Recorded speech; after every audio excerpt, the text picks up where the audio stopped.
Then, witness the daily drama as 911 takes you behind the scenes at one of America's busiest trauma centers. You got a knife in the chest. On the next Rescue 911.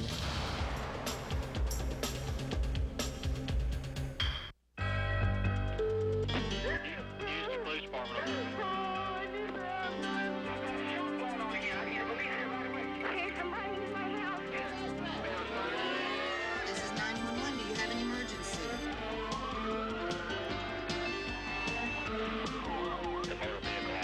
Chesterfield Emergency Service.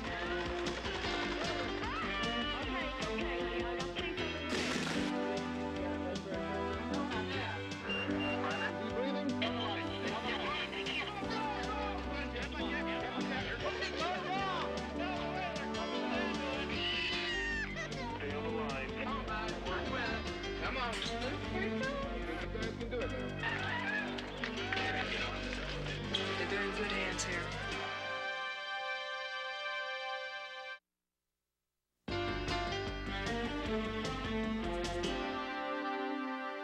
Nearly 150,000 people in America will die this year of trauma from gunshot wounds to car accidents. You're about to step into the world of the people who save our lives on a daily basis. Some of the scenes that you'll see are graphic and intense, but this is not a recreation. It's the nightly reality in one of America's busiest trauma centers. Houston Fire and Ambulance, what is your emergency? Ron is dying. My husband's dying. He stabbed himself. Where did he stab himself? Right in the heart. He stabbed himself in the heart? Yes, he's dying. Is the knife still in it? Yes. Okay. Don't pull it out, all right? Yeah, we're on the way, man. A distraught wife's 911 call for help sends an ambulance racing through the night streets. For critically injured people in Houston, the destination is almost always Ben Taub Trauma Center, where lives are measured in minutes. 58 to medical, sir. I need a town for a stab to the heart. Ambulance 58, come up on D, doctor. I got a 31-year-old white male. He's been stabbed to the chest one time with a butcher knife. Do we have No, any... he's got a knife in the chest and Has it's he got a- pulsating. Has he got a blood pressure? I don't know about that. They'll be here about a minute. Yeah, be careful not to dislodge the knife, son. Within 21 minutes of his wife's call, the stabbing victim arrives at the trauma center. We're going to put a chest tube in a central line, okay?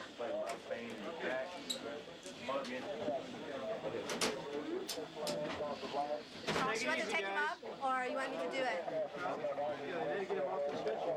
Okay. Don't dislodge the knife. Cut it. Cut the shirt. Okay. Cut the shirt. Cut the. Clothes off. Hey. Sir, take it easy. Everything's going to be okay. Be careful now. Don't Okay. dislodge. Let's call up the OR and tell them we're coming up with this guy. Put a chest tube in him. Let's follow. Oh. Hold still, hold still. 28-year-old Ron Miller is quickly prepped and rushed to surgery.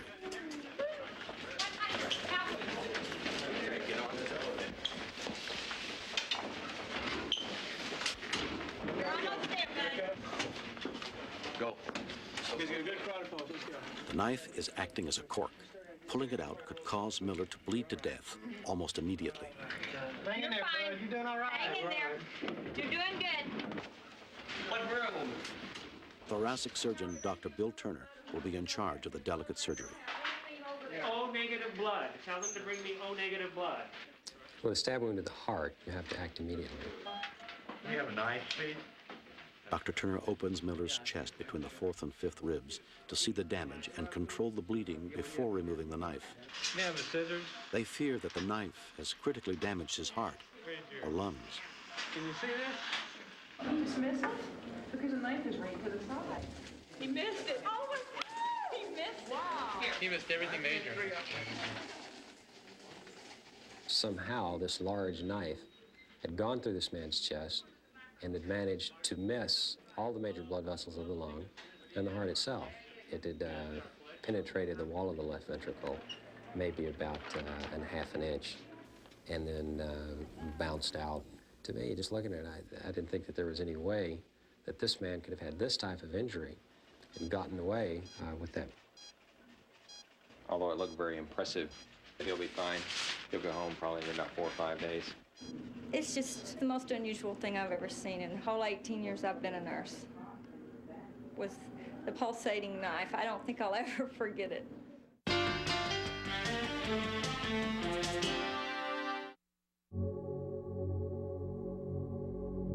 Most car companies use crash test dummies to study the effects of accidents on drivers and passengers. It makes sense to be concerned about the people inside your cars. But what about the people outside? What kind of company is concerned about them? Here's to you.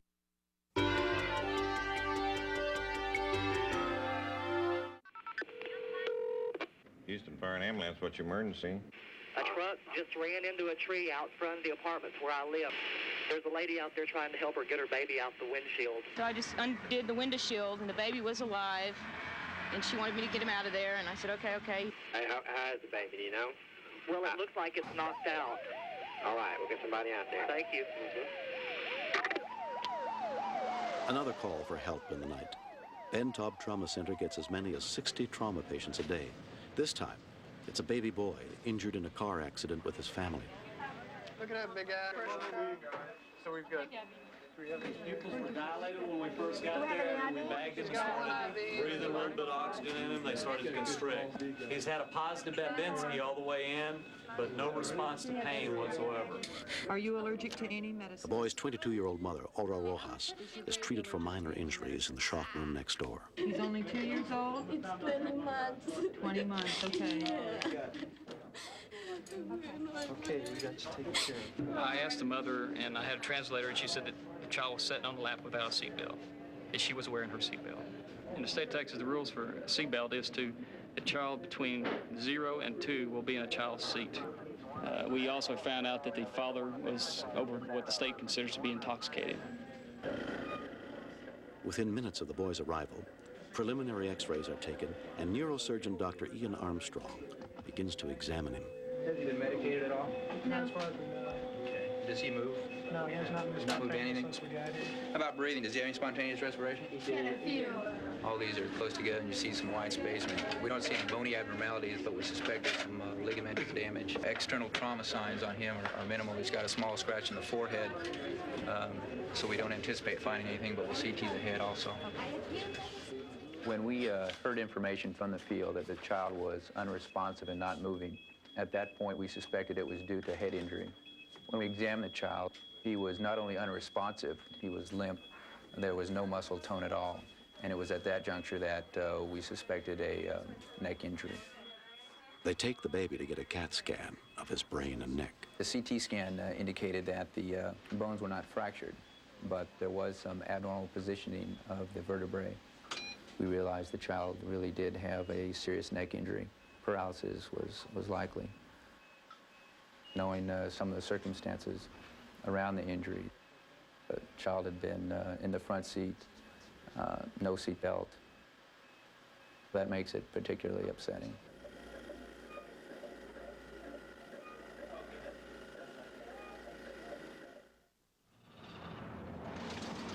"5 days after the stabbing incident and surgery, Ron Miller is still in the surgery ward, but he'll be going home tomorrow with his wife, Angela.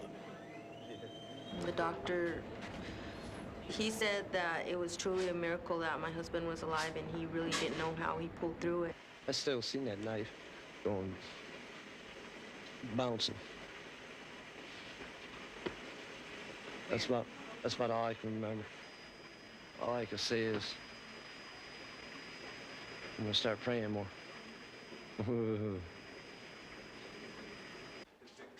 Aura Rojas comes to visit her baby, James, hoping his prognosis has improved. How's he doing today?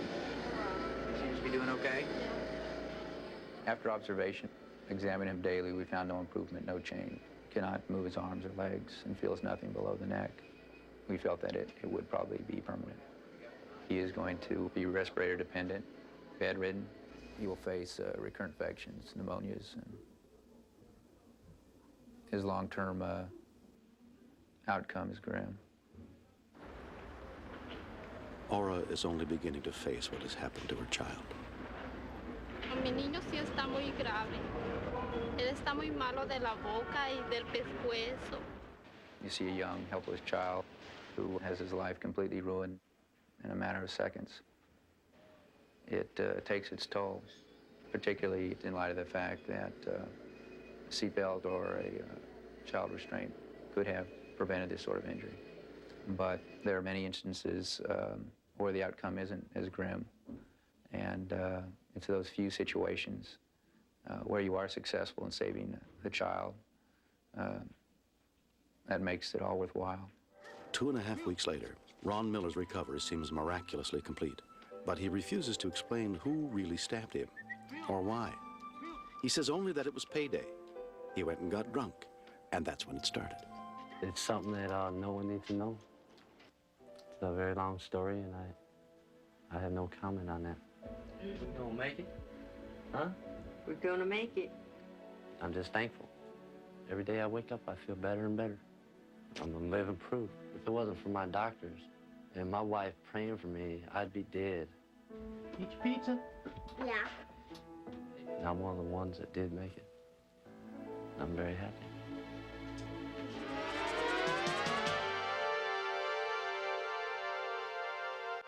We all should take first aid and CPR courses every year. By learning basic life-saving techniques, we might be able to save the life of someone we love. This series is dedicated to all the men and women who answer our calls for help and are there when we need them most.